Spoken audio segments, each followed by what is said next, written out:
Hey, let me ask you this question. Do you have things in your life that are a problem for you? You know, things that, you know you shouldn't do, but you do it anyway. You know, there's these things that kind of creep in, that kind of worm their ways into our lives, and we start to wonder, like, how did this get here? I mean, this is something that's not healthy for me. It's not healthy for my family. It kind of it trips me up, and it's kind of sin.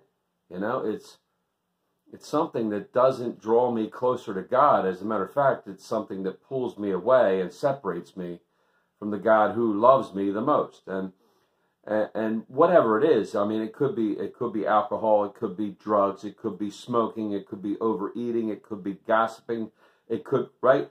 Fill in the thing that we sin at, right? That kind of just, there's something that jumps into our head, right?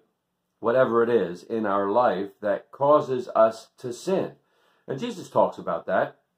And he's talking to the disciples, and he says, hey, man, listen, if your foot causes you to sin, chop it off. If your hand causes you to sin, chop it off. Get rid of it.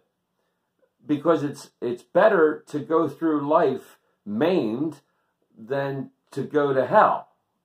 And then he says this. He says, if your eye causes you to sin, gouge it out and get rid of it. So, now does Jesus want us to walk around like with a peg leg and a hook hand and a patch up and we're Captain Hook? No, he doesn't. But he's saying this for effect, right? He's getting our attention. These things that are detrimental to our faith, to our faith life, and they're causing us to stumble, get rid of them. You know, if it's something that is messing us up in our relationship with God, get rid of it. So if there is something creeping around in our lives, well, guess what? We need to take a hard look at that and cut it out, because it would be better for us to have life with Jesus than life without it.